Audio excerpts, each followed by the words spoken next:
surprise, and a capacity for friendship that puts the lie to the presumed unrelieved darkness of his last years.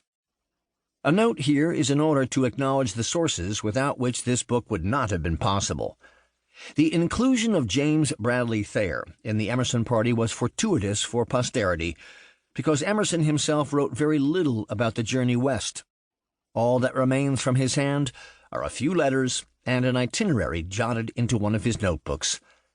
At one point during the trip, while they were riding through Yosemite, Emerson admonished Thayer to follow Dr. Johnson's rule: always take notes on the spot. A note is worth a cartload of recollections. Sadly, Emerson did not take his own advice. And sadly, too, although Emerson apparently wrote 3 letters a week back home, only a few of these missives survive. At that time, unless expressly forbidden by the correspondent, letters were frequently public documents to be passed around to family and friends. It is likely that many of Emerson's California letters would have been very popular, and thus, passed around more than most, were eventually lost. Thayer, however, was a conscientious correspondent, writing almost daily to his wife Sophia, who saved all of his letters.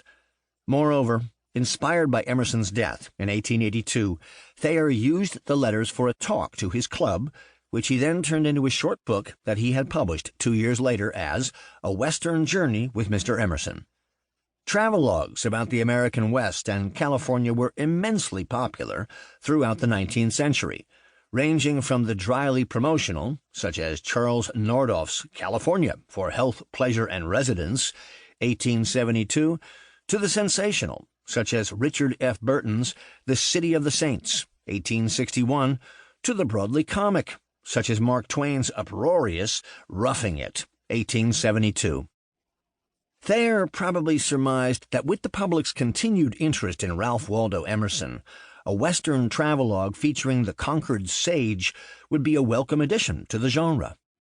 Thayer was also aware that during the 13 years that had elapsed since the journey, California and the West had undergone great changes, such that his observations would have some interesting documentary value.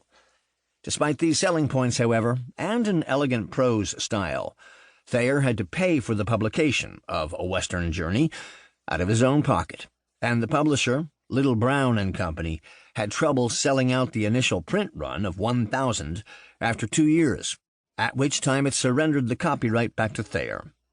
The book thus enjoyed scant success, garnering only a few newspaper reviews and some appreciative letters from family and friends, but no wider or lasting fame.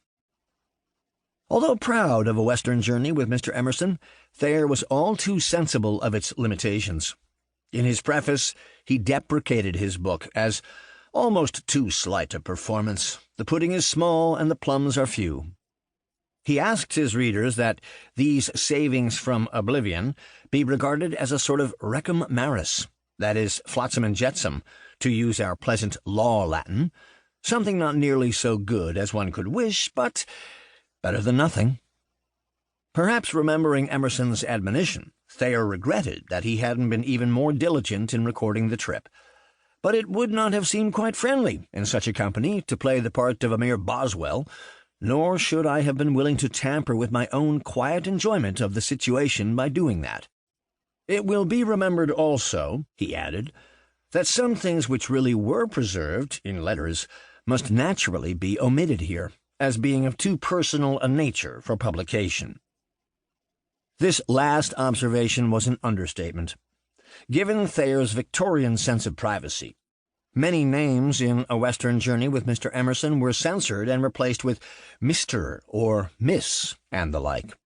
Even the composition of the fellowship itself was not obvious from Thayer's description of it in his book.